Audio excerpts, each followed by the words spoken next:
Hey everyone, thanks again for tuning into Sin's Workshop. Hope you're having a wonderful day. Alright, so today we're going to be talking about the Black Witch, and I really should have worn my witch's hat for this review, now that I'm thinking about it. I mean, it's called The Black Witch. I'm a kitchen witch. I have a witch's hat that I use for gardening. Why am I not wearing the hat? I don't know. I'm a mom of a newborn again, so my mind's kind of all over the place. But in any case, so this is the start of a new series, not new as in just published, but new for me, because this is book 1 of the series, and book 4 is coming out sometime soon, and I have to say, absolutely loved it. I devoured it. It's 600, doesn't feel like it.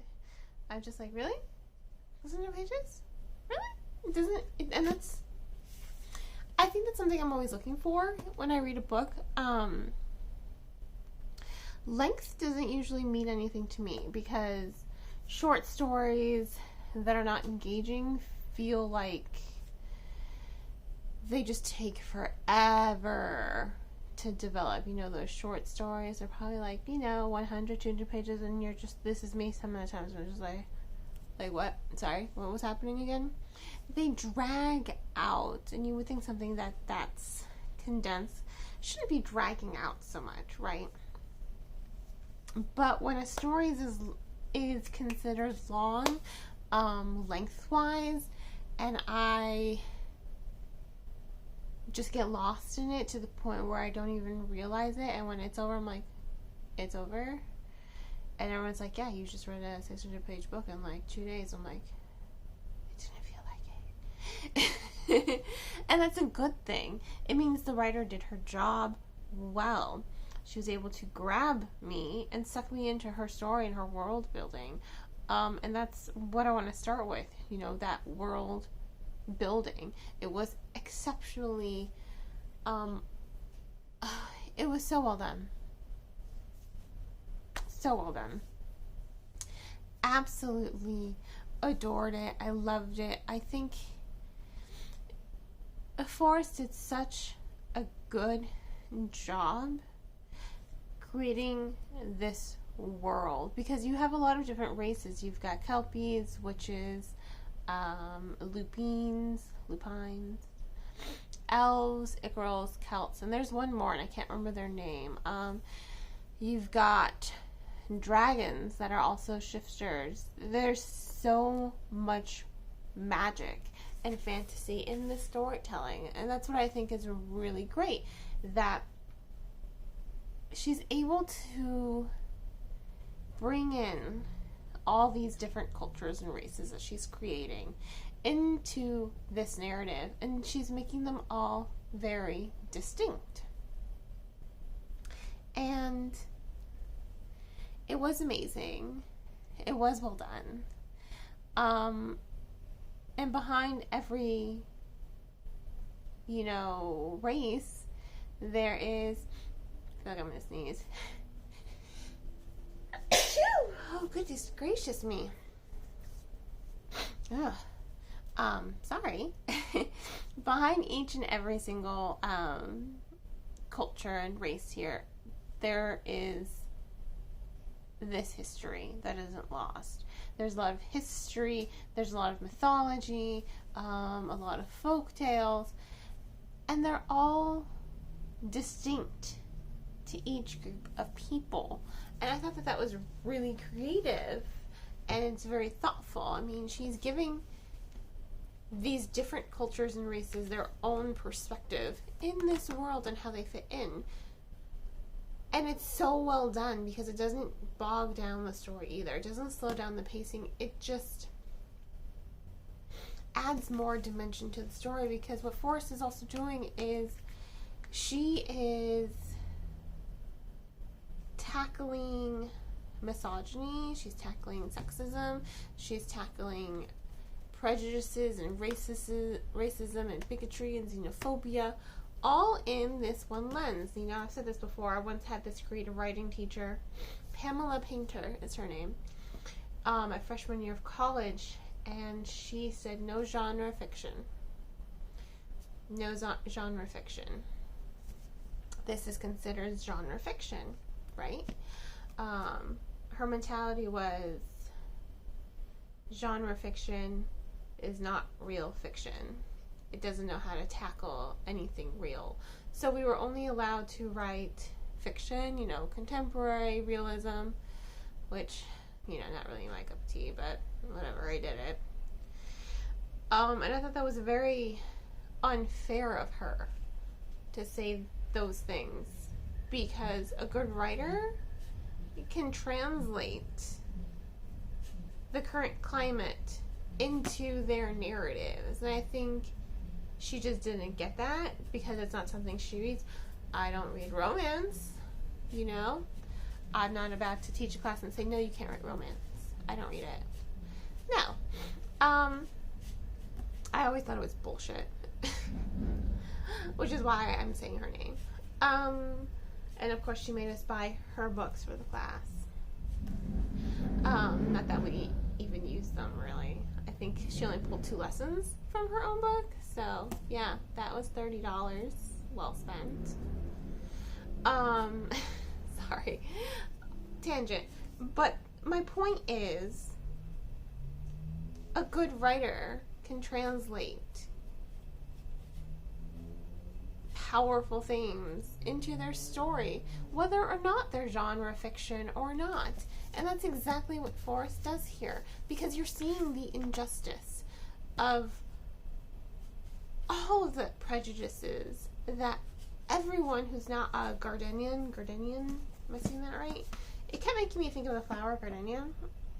Gardnerian.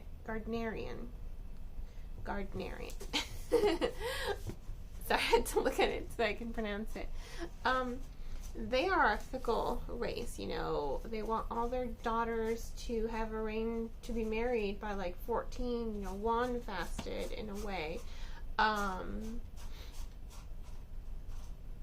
And it doesn't matter if they love the guy or not. So Lauren is pretty privileged in that respect. She had an uncle who's just like, I don't agree with that. I want her to get wand fasted to someone she loves, not, you know, for anything else, right? So it's pretty archaic. You're seeing this archaic form of sexism where the women are kind of property. One of her friends in the story, she's just like, I don't want to get wand fasted. If I get wand fasted, he's not going to let me come back to school, you know? So you're really seeing this archaic form of sexism and misogyny that the culture has against women. Even though there are women in power, you're kind of seeing it comes with strings attached. You have to have a husband or fast mate attached to you. As for anyone born with like black wings, they're considered it girls, they're considered demonic in a sense, and they're really given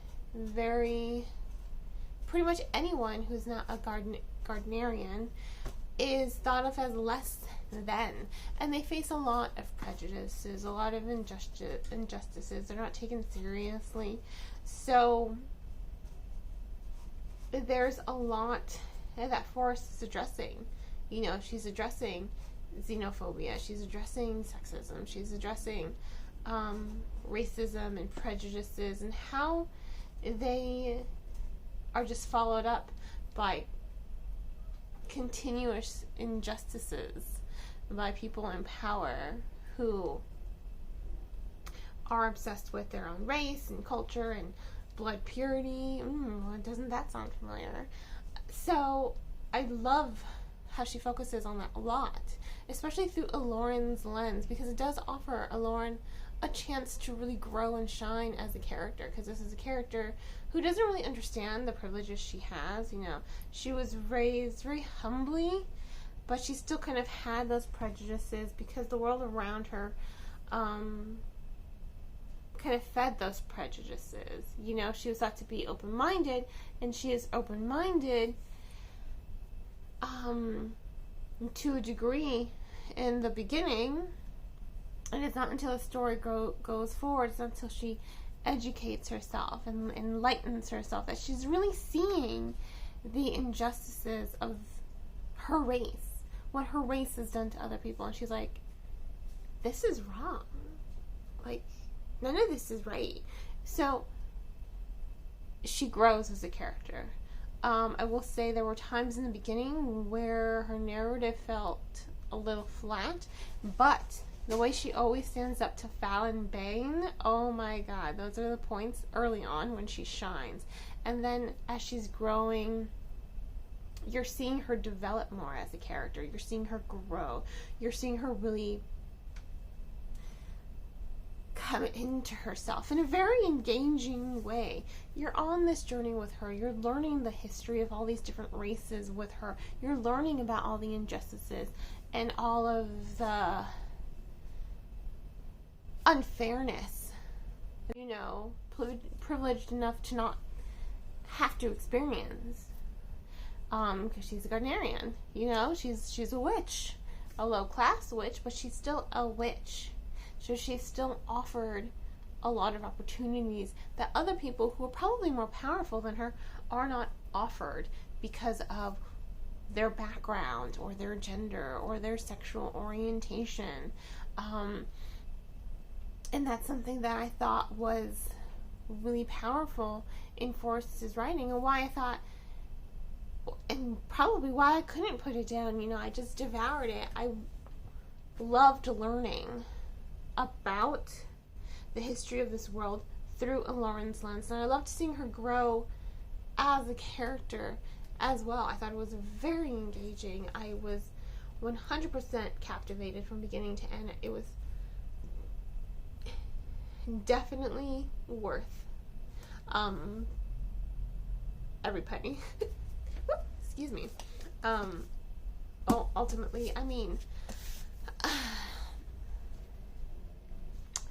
I want to give it, I'm torn, honestly. I'm honestly torn. A part of me is just like, yeah, it's a fascinating, amazing novel that I kind of want to give 5 stars to, but then on the other hand, I'm just like, but do I really want to give it those 5 stars? So I'm kind of torn between 4.5 and 5. So we're just going to go with 4.75 for now. If I change my mind, I'll change my mind. But as of right now, I don't know that it completely blew me away. I mean, again, I devoured it. It was so well done. It was excellently written. It was just amazing. It really was. But is it 5-star worthy? I don't know. You know? I don't know. Not yet. But I will say it is such a good book. It does have me excited for the rest of the series. And I am excited. I can't wait to read The Iron Flower, book 2. Which is sitting on my dresser underneath, I think, 10 books, but above 10 more books. So it's like midway in there. I'll get to it, I promise. And then I have book 3 in my closet with another 18 books. Okay, no, it's fine. So much to read, so little time. But you know what, I'll make time. I will make time. But in any case, yeah, it's captivating. It's amazing. I really do love this book. I'm excited for the series. Book 4 is coming out soon. You bet your ass I'm going to be buying it. I don't care that I haven't finished reading the series. I'm buying it. So in any case, this is The Black Witch by Lori Forrest. Once again, 4.75 stars. So close. Something's keeping me back though. I don't know what. If you want to go ahead and purchase the book, please remember to purchase from your local bookseller or online book retailer. I got this book off of bookoutlet.com because I wasn't able to get my hands on a hardcover book anywhere else. And I needed them all in hardcover because they all need to be the same. I'm one of those people. You know, just support your bookstores. Get the book off of anywhere else but Amazon. Thriftbooks.com, Book Outlet, Bookshop.org, BarnesNoble.com, BooksAMillion.com, anywhere else. Or your local library. And on that note, hope you all will continue to support me here by liking this video and subscribing to my channel. Please don't forget to share with all of your book-loving friends. You can also become a supporter on buymeacoffee.com. or by purchasing one of my handmade candles. I hope you all have a great rest of your day, and as always, happy reading.